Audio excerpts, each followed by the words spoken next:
सोनपुर बाजार की इस सड़क पर लस्सी और रबड़ी की दो दुकानें ठीक आमने सामने थी। एक तरफ बनवारी लाल था तो दूसरी तरफ आकाश, और दोनों के बीच हमेशा एक कड़ी लड़ाई चलती थी। आकाश, मेरी अभी रूट के साथी कंडक्टर से बात हुई। बस किसी भी वक्त आती होगी। कुल्हड़ और ग्लास फटाफट काउंटर पर सेट कर। मुसाफिर कड़ाके की धूप से बेहाल सीधे यहीं दौड़ेंगे। हाँ धीरज भाई, बस तुम कुल्हड़ गिनो जरा, मैं जल्दी से लस्सी लगाता हूँ। हाँ थोड़ा जल्दी। हमारी बातें सुन सुनकर सामने बनवारी लाल की छाती पर अभी से सांप लूटने लगा है। जब बनवारी ने धीरज को आकाश की तरफ इशारा करते देखा तो वो हड़बड़ा गया। वो खुद जाकर काउंटर पर ग्लास लगाने लगा और अपने ही आदमी संतू को काम में ढील देने के लिए फटकारने लगा। ओए संतू, मर के काम करना बंद कर, हाथ जल्दी चला। अगर बस के सारे ग्राहक आकाश की दुकान पर चले गए ना तो तेरी पगार से पैसे काट लूंगा। हाँ अरे कर तो रहे हैं मालिक, अब और कितनी जल्दी जल्दी हाथ चलाएं। जितनी जल्दी जबान चलाता है उतनी जल्दी। तभी हॉर्न की आवाज के साथ धूल उड़ाती हुई बस बाजार में आके रुकती है। बस रुकते ही मुसाफिर अपनी प्यास बुझाने के लिए दोनों दुकानों की तरफ दौड़ पड़ते हैं। भाई जल्दी से एक गिलास बढ़िया ठंडी ठंडी लस्सी पिलाओ। अभी लीजिए भाई, एकदम मलाई मार के। आपकी थकान एक घूंट में गायब हो जाएगी। अरे वाह, लस्सी के साथ ये गाढ़ी रबड़ी भी। जरा एक प्लेट ये लगा देना। जी साहब, सोनपुर बाजार में आए और हमारे यहाँ की रबड़ी नहीं खाई तो क्या खाया। ठीक है। आकाश के हाथ की रबड़ी मुंह में घुलते ही ग्राहक के चेहरे पर एक हल्की मुस्कान आ जाती है। चलो आकाश भाई, मेरा टाइम हो गया है। सवारी बैठ चुकी है, अब मैं निकलता हूँ। यहाँ का मोर्चा अब तुम संभालो, लेकिन शाम को लौटते वक्त दुकान पर चक्कर जरूर मारना। रबड़ी बचा कर रखूंगा, ठीक है। धीरज पेशे से एक कंडक्टर है और आकाश का बहुत पक्का दोस्त है। वो ड्यूटी के साथ साथ अपने दोस्त की दुकान जमाने में भी हमेशा मदद करता है। रात होते ही आकाश अपनी दुकान बढ़ाकर घर की ओर निकल पड़ता है और रात को वो जग्गू बर्फीला के गोदाम पर रुकता है। जग्गू भाई, कल के लिए बर्फ का ऑर्डर थोड़ा बढ़ाना था। कल रविवार है, बाजार में भीड़ ज्यादा होगी, इसलिए 2 नहीं पूरी 3 सिल्लियाँ भिजवा देना। अरे भाई, कल 3 सिल्ली तो क्या, तुम्हें 1 सिल्ली भी मिल जाए तो बहुत बड़ी बात समझो। 1 सिल्ली? क्यों भाई, ऐसा क्या हो गया? अरे क्या बताऊं, पीछे फैक्ट्री से माल कम आ रहा है, ऊपर से कल संडे है तो उनकी मशीन की सर्विसिंग भी है। अब मेरी मानो तो कल जैसे तैसे काम चला लो भाई, मैं मजबूर हूँ। अच्छा कोई बात नहीं भाई, जो है वही भिजवा देना। 1 दिन की तो बात है, काम चला लेंगे। आकाश मायूस होकर वहाँ से हामी भरता है और आगे बढ़ जाता है और उसके जाते ही अंदर से निकलकर बनवारी लाल मुस्कुराते हुए जग्गू के पास आ जाते हैं। बहुत बढ़िया जग्गू, एकदम सटीक बहाना मारा। ये लो तुम्हारा इनाम। तुम फिक्र मत करो बनवारी लाल, जग्गू बर्फीला का वादा है, जब तक मेरी जेब गरम रहेगी तुम्हारा माथा हम गरम नहीं होने देंगे। बस कल का दिन संभाल ले भाई। इतवार की कड़क धूप में जब उसकी दुकान पर बर्फ नहीं होगी तो ग्राहक अपने आप दौड़कर मेरी दुकान पर आएंगे। गरम लस्सी तो कोई मुफ्त में भी नहीं पूछेगा। अगली सुबह रविवार के दिन आकाश दुकान खोलकर तैयारियों में जुट जाता है। बाजार में धीरे धीरे भीड़ बढ़ने लगती है, लेकिन आकाश की आंखें बार बार सड़क पर जग्गू बर्फीला की राह देख रही थी। देख देख संतू कैसे छटपटा रहा है। आज तो इसकी लस्सी का दही जमने से पहले ही खट्टा हो जाएगा। इतना दिमाग अपने धंधे में लगा लेते, आज सेठ अंबानी होते। तभी तो ग्राहक सीधे आकाश की दुकान की तरफ आते हैं। भाई जरा जल्दी से 2 गिलास एकदम चिल्ड लस्सी लगाना, बड़ी तेज धूप है बाहर। जी भाई साहब, अब बस थोड़ा सा रुकिए, बर्फ वाला आधा ही होगा। थोड़ा सा मतलब कितनी देर? पता नहीं कब बर्फ वाला आएगा, कब तुम लस्सी दोगे। ये देखकर बनवारी लाल दोनों से मजे लेते हुए मुस्कुराने लगता है। आकाश परेशान ही हो रहा था कि तभी धीरज कंधे पर कांच के बोरे में लिपटी बर्फ की एक सिल्ली उठाए हाँफते हुए दुकान पर पहुंचता है। ये लो बर्फ। मेरे भाई, तुम कहाँ से ये बर्फ लेकर आए? तुम्हारा धन्यवाद हम किन शब्दों में करें? अरे धन्यवाद बाद में देना भाई, पहले इन ग्राहकों को ठंडी लस्सी पिलाओ। मैं बस स्टैंड की तरफ से आ रहा था, देखा जग्गू दुकान बंद करके कहीं गायब है। मुझे खटका हुआ तो भागकर बस स्टैंड वाली डेयरी से जैसे तैसे ये एक सिल्ली उठा लाया।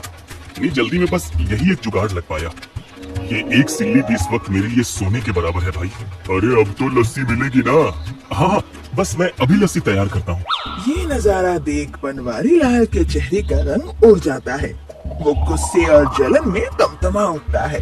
तेरे की, इस कंडक्टर को बीच में टांग अड़ाने की क्या जरूरत थी? अपनी कंडक्टरी छोड़कर लस्सी मैन बनकर घूम रहा है। अब तो आपको तसल्ली हो गई ना मालिक। अरे ज्यादा तसल्ली मस्कल्ली करने की जरूरत नहीं है, जाओ और लाइनमैन को ढूंढ के ला। बोल बनवारी मालिक याद कर रहे हैं। ठीक है मालिक। दोपहर तक धीरे खिलाई बर्फ की इकलौती सिल्ली खत्म हो गई। बिना बर्फ के लस्सी बेचना मुमकिन नहीं था, इसलिए उदास मन से आकाश दुकान पर बड़बड़ा रहा था और फिर घर लौट आया। वहाँ उसे अपनी नई पड़ोसन गीता हाथ में नया मटका लिए बाजार से आती हुई दिखी। अरे गीता, बाजार से आ रही हो? जी भैया। सविता काकी की तबीयत कैसी है अब? क्या बताओ आकाश भैया, इस कड़कती गर्मी के चलते माँ की तबीयत और बिगड़ गई है। डॉक्टर ने कहा है कि उन्हें बार बार ठंडा पानी पट्टी के लिए और पीने के लिए दो। घर में फ्रिज तो है नहीं, इसलिए बाजार से ये नया मटका खरीद कर ला रही हूँ, ताकि कम से कम माँ को थोड़ा सा ठंडा पानी तो मिल सके। ये ठीक किया तुमने। वाकई इस बार गर्मी तो सच में बहुत ज्यादा है। हाँ, और इस उमस और गर्मी से घर की सब्जियाँ और बचा कुचा खाना भी कुछ ही घंटों में सड़ने लगी है। समझ नहीं आता कि इस तपती गर्मी से घर की सब्जियों को कैसे बचाऊं। गीता की ये बातें सुनते ही आकाश सोच में डूब जाता है। रात के सन्नाटे में बनवारी लाल और लाइनमैन दबे पांव आकाश की दुकान के पास वाले बिजली के खंभे के पास पहुंचते हैं। देखो, यही है आकाश का कनेक्शन। कटर निकालो और खट से उड़ा दो इसकी तार। अरे बनवारी भाई, बिना किसी वजह के किसी का बिजली काटना तो ठीक नहीं है ना। कल को अगर जेई साहब को पता चल गया तो मेरी नौकरी दांव पर लग जाएगी। इस पर बनवारी लाल ने लाइनमैन को नोटों की गद्दी थमाई और कहा, जेई साहब को मैं संभाल लूंगा, तुम बस अपना काम करो। बोल देना कि लोड ज्यादा होने की वजह से तार जल गया, कुछ दिन बाद आकर जोड़ देना। तब तक इसका सारा दही मलाई सड़कर पानी हो जाएगा, पानी। जब जेई साहब को आप संभाल ही रहे हैं तो फिर क्या सोचना, बस 2 मिनट रुकिए। और लाइनमैन तुरंत खंभे पे चढ़ जाता है और कटर से आकाश की दुकान का मुख्य तार काट देता है। रविवार को तो तू जैसे तैसे बच गया आकाश, लेकिन कल सोमवार को जब तेरी दुकान की मथानी और पंखा दोनों बंद रहेंगे ना, तब देखता हूँ तेरी लस्सी और रबड़ी कौन खाने आएगा। अरे जानवर भी नहीं पूछेगा तुमको। हाँ। अगली सुबह आकाश रोज की तरह से अपनी दुकान खोलता है। दुकान की साफ सफाई और भगवान के आगे दिया जलाने के बाद जैसे ही वो टेबल पर पंखे का बटन दबाता है तो पंखा नहीं चलता है। अरे ये पंखा क्यों नहीं चल रहा? ये बिजली वाली मथनी भी काम नहीं कर रही। अब बिजली को अचानक क्या हो गया? कल रात तक तो सब ठीक था। आकाश को परेशान देख बनवारी बड़े मजे से मुस्कुराता हुआ उसकी दुकान पर आता है। अरे क्या हुआ आकाश भाई? पता नहीं बनवारी भाई, इस बिजली को क्या हो गया। मैं जब आ रहा था ना तो मेरी नजर खंभे पर पड़ी, तार टूटा पड़ा है वहाँ। ओह, तब रात में शायद हवा पानी से या लोड ज्यादा होने से तार टूट गया होगा। बताओ जरा, सुबह सुबह ही दुकान की बत्ती गुल हो गई। अरे मथनी भी बंद है, अब तुम्हारे ग्राहक क्या पियेंगे? अब क्या करोगे? लाइनमैन को बुलाएंगे। अरे अब लाइनमैन का भी क्या भरोसा, वो सरकारी दामाद है। जब तक 2-4 चक्कर नहीं काटोगे खंभे की तरफ देखेगा भी नहीं। अब हमारी मानो तो छोटे भाई, आज दुकान बढ़ाओ और घर जाकर आराम कर। बिना बिजली के ये तुम्हारी मशीन तो कबाड़ ही है। आज का धंधा तो समझो गया तुम्हारा। धंधा कैसे बंद कर दूं बनवारी भाई? नुकसान हो जाएगा। अब जब तक लाइन नहीं बन जाता तब तक हाथ से लस्सी बनाएंगे। ठीक है, 1 नंबर का। चाहे पैर खींच लो या हाथ, हार मानने को तैयार ही नहीं होता। दोपहर की कड़कती धूप में आकाश पसीने से तरबतर होकर हाथ से ही मथानी चला रहा था। दुकान पर खड़े 3-4 ग्राहक गर्मी से बेहाल होकर पसीना पोंछ रहे थे। अरे यार, थोड़ा जल्दी जल्दी हाथ चलाओ यार, इस कड़कती धूप में खड़े खड़े जान निकली जा रही है। थोड़ा फुर्ती दिखाओ। बस भैया 2 मिनट, बस तैयार ही हो रहा है। बिजली कटी है ना, इसलिए हाथ से मथने में थोड़ा समय लग रहा है। आकाश जैसे तैसे हाथ से लस्सी तैयार करता है और कुल्हड़ भरकर ग्राहक की तरफ बढ़ाता है। अरे ये क्या पिला रहे हो? ये लस्सी तो बिल्कुल ठंडी ही नहीं है, एकदम गुनगुनी लग रही है। भाई साहब, वो आज बर्फ नहीं मिल पाई और ऊपर से बिजली भी कटी है, तो जब बर्फ और बिजली कुछ है ही नहीं तो दुकान काहे खोल रखे हो? इस तपती दोपहर में कोई गरम लस्सी पीने थोड़े ही आएगा। चलो भाई, यहाँ तो मट्ठा मिल रहा है, बनवारी की दुकान पर ही चलते हैं, वहाँ कम से कम लस्सी तो ठंडी मिलेगी। ग्राहक नाराज होकर दुकान से चले जाते हैं। ग्राहकों के जाने के बाद आकाश उदास मन से दुकान बढ़ा देता है। घर लौटते वक्त रास्ते में उसकी नजर एक पेड़ के नीचे बने निःशुल्क प्याऊ पड़ती है, जहाँ मिट्टी के घरों पर जूट की गीली बोरियां लिपटी हुई थी।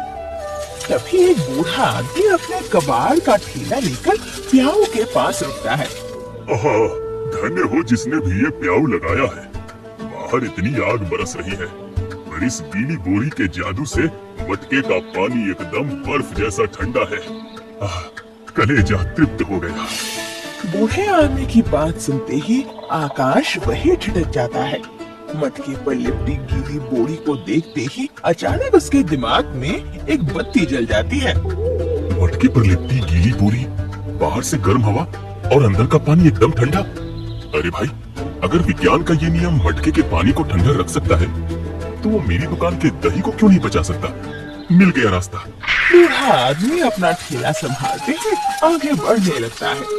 बाबा, ओ बाबा, जरा रुकना। ये साइकिल के दोनों पुराने पहिए मुझे दे दो। बेटा, ये पहिया किसी काम का नहीं है। तुम इन कबाड़ के लोहे के पहियों का क्या करोगे? बाबा, ये कबाड़ नहीं, काम की चीज है। आप ये लो पैसे और ये दोनों पहिए मुझे दे दो। और सुनो, तुम्हारे पास टाट की 2-4 खाली बोरियां होंगी क्या? आकाश टाट की बोरियां और साइकिल की पहिए खरीद कर घर आता है। रात होते ही आकाश अपने घर के आंगन में धीरज के साथ मिलकर जुगाड़ का सामान इकट्ठा करता है। लालटेन की रोशनी में दोनों दोस्त पूरी शिद्दत के साथ काम में जुटे हुए थे। ये 2 पहिए, ये बांस के डंडे, इन सबको जोड़कर तुम फ्रिज कैसे बनाओगे यार? मेरी तो बुद्धि काम नहीं कर रही। धीरज भाई, सब विज्ञान का खेल है। देखो, सबसे पहले इस एक पहिए को नीचे जमीन पर रखेंगे आधार के लिए, और दूसरे पहिए को ऊपर का ढांचा बनाने के लिए। फिर इन दोनों पहियों के बीच में ये 4 मजबूत बांस के डंडे खड़े कर देंगे। बस हमारा गोल फ्रिज का ढांचा तैयार हो जाएगा। दोनों दोस्त मिलकर फटाफट बांस के डंडों को पहियों से कसकर बांधते हैं और देखते ही देखते फ्रिज का गोल ढांचा भी खड़ा हो जाता है। इसके बाद आकाश मोटी टाट की बोरियों को चारों तरफ से लपेट देता है। फिर वो बोरियों और अंदर वाले हिस्से के बीच गीली रेत भरने लगता है। अरे वाह, ढांचा तो फर्स्ट क्लास बन गया भाई। लेकिन ये ठंडा कैसे होगा?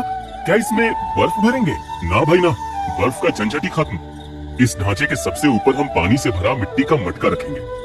मटके के नीचे छोटा सा छेद करके अस्पताल वाली ग्लूकोज ड्रिप की नली लगा देंगे, जिससे पानी 24 घंटे बूंद बूंद करके इस टाट पर गिरता रहेगा। आकाश फिर ड्रिप की नली के नीचे पतली सूती रस्सियां बांध देता है, जिससे पानी पूरे टाट में बराबर फैलने लगता है और सारी बोरी हमेशा गीली बनी रहती है।